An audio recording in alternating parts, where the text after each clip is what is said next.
Guys, welcome back to XRP Insider Network, where we connect the dots between global macro moves and what it means for your XRP before the mainstream catches on. Let's get into it. Here's what most people watching crypto headlines today are doing. They're reacting. They're watching a ticker, refreshing a price chart, panicking about geopolitical noise, or chasing a meme coin that pumped 3,000% in a week. And I get it. That stuff is loud, it's exciting, it grabs attention. But here's the thing, while everyone else is glued to the chaos, a very specific set of developments quietly stacked up over the last 72 hours that tell a much bigger story. And almost none of the mainstream financial media is connecting the pieces the way we're about to right now. What you clicked on promised you a breakdown of why the Iran naval blockade matters for XRP holders, and I'm going to deliver that. But I'm also going to show you something most people aren't even thinking about: the intersection of a global energy shock, a legislative push that has been years in the making, and an institutional banking establishment that is starting to crack under the weight of its own contradictions. All of it points in the same direction. And if you've been holding XRP with patience, waiting for the macro environment to finally confirm what you already know, today's breakdown is going to feel like the pieces of the puzzle clicking into place. Let me set the stage. The mainstream narrative right now is simple. Geopolitical tension is bad for risk assets, war headlines cause volatility, and crypto is too speculative to weather a real macro shock. That's the common belief. The financial press repeats it constantly.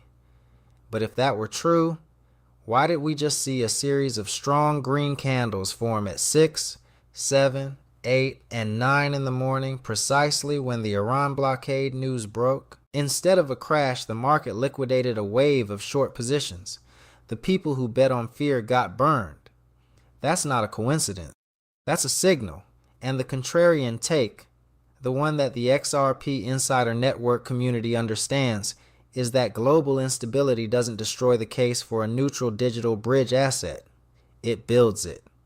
Every crack in the legacy financial system is a brick in the foundation of what Ripple has been building for over a decade.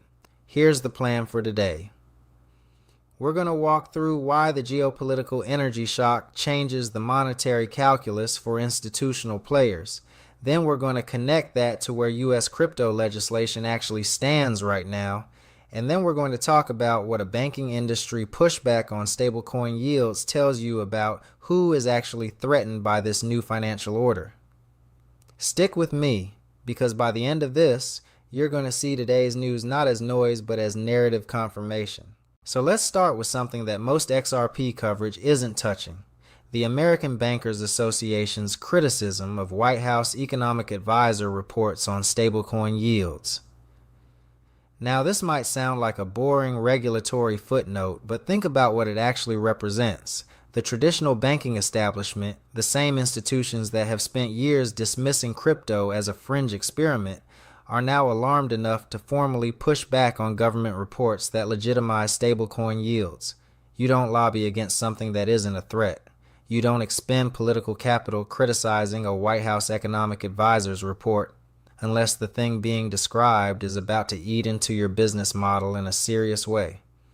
The fact that the American Bankers Association is in the room making noise means the room has gotten important. And that matters for XRP because Ripple's entire institutional thesis, the bridge currency thesis, the settlement layer thesis, depends on exactly the environment these bankers are now scrambling to slow down. Now here's where it gets really interesting. Senator Cynthia Lummis has been vocal, repeatedly and publicly, about the need for regulatory clarity in the United States crypto market. Her message has been consistent: less deliberation, more action. And that urgency is not coming from nowhere. It's coming from the recognition that the window for the United States to lead the global digital asset infrastructure build-out is not infinite. Other jurisdictions are moving. The EU has its framework. Asia has been experimenting with CBDC rails for years. If the U.S. Congress cannot pass a Clarity Act that defines the rules of the road for digital assets, the institutions that would otherwise deploy capital into regulated XRP markets are going to root around the United States entirely. That's the existential risk that Lummis understands and is fighting against. And every time she posts about urgency, every time crypto advocates in Washington push for faster action, XRP holders should be paying attention, because XRP is uniquely positioned to benefit from a clear regulatory environment more than almost any other asset in the space. Ripple has already been through the legal fight. They came out the other side. When clarity arrives, XRP isn't starting from zero. It's accelerating from an already cleared runway. But let me show you something most people are completely missing when they look at today's macro picture. The U.S. Navy enforcing a full-scale blockade of maritime traffic into and out of Iran, sweeping the Strait of Hormuz, is not just a military event. It is a global oil supply shock in slow motion. The Strait of Hormuz is the single most critical choke point for global energy transit. Roughly 20% of the world's oil passes through it. When that artery gets squeezed, oil prices move. And when oil prices move toward $100 a barrel and beyond, the downstream effects ripple through every corner of global finance. Currency valuations shift, inflationary pressures build. Central banks face impossible choices between fighting inflation and supporting growth. In that environment, the question every institutional treasurer and sovereign wealth manager starts asking is the same question. What asset is not correlated to the decisions of any single central bank? What settlement mechanism doesn't carry the counterparty risk of a nation-state that's either a combatant or politically adjacent to one? That question is not rhetorical. It's the question that Ripple has been answering with every ODL corridor, every central bank partnership, every CBDC pilot program they've been involved in. The Iran blockade doesn't hurt XRP's long-term thesis. It illuminates it. And speaking of things that illuminate rather than obscure, let's talk about what happened in the broader crypto market this week, because context matters here. While a Polkadot bridge contract suffered an exploit that temporarily minted and dumped over 1 billion tokens, erasing market cap in minutes, XRP was holding ground. While meme coins like Rave DAO were pumping 3,000% in days on thin liquidity and insider dynamics, XRP was holding ground. That contrast is worth sitting with. The assets that explode in a week can also collapse in a week. The assets with institutional adoption pipelines, legal clarity milestones, and central bank relationships don't move like that, and they're not supposed to. What XRP holders are building toward isn't a 3,000% week. It's a position in the infrastructure layer of the digitized global clearing system. That's a very different kind of wealth creation, and it requires a very different kind of patience. Morgan Stanley recently described equities as being in the final phase of their correction cycle. That framing is significant.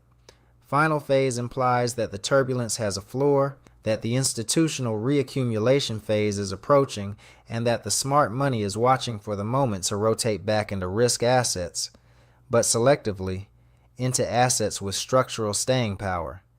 XRP sits at the intersection of every macro trend that institutions care about right now. Regulatory progress in the United States, cross-border payment infrastructure demand, central bank digital currency interoperability, a legal history that has already been tested and largely resolved. When Morgan Stanley's clients start looking for a crypto exposure that isn't just a Bitcoin ETF and isn't a meme coin, when they want something with institutional-grade infrastructure, the Ripple ecosystem is the answer that keeps coming up. Here's the thing about the moment we're in right now. You are watching a convergence in real time. Geopolitical instability is exposing the fragility of dollar-denominated settlement systems. Legislative urgency around crypto clarity is reaching a tipping point in Washington. The traditional banking establishment is actively resisting the transition, which tells you the transition is real enough to threaten them. And the technical groundwork, the payment corridors, the partnerships, the regulatory clearances, has already been laid. The XRP Insider Network community has been in this position before, watching the world slowly catch up to what was always structurally obvious. The difference between now and 2 years ago is the velocity of convergence. The macro is moving faster. The legislation is moving faster. The institutional interest is moving faster. So what do you do with this information? You don't chase a 3,000% altcoin. You don't panic sell because a naval blockade makes headlines. You understand that every one of these events, the energy shock, the regulatory push, the banking establishment's resistance, the meme coin mania that distracts retail, is part of the same larger story. And the larger story ends with a digitized global financial system that needs a bridge. Ripple built that bridge. XRP is the fuel that runs it. The world is just now starting to realize it needs to fill the tank. Clarity isn't coming to the market by accident. It's coming because the infrastructure was built first and the world is catching up to it. Stay patient. Stay informed. Stay connected to the macro picture that the mainstream still refuses to take seriously. That's what separates the holders who build generational wealth from the ones who sail the bottom, chasing yesterday's headlines. You already know which side of that line you're on. Mike out.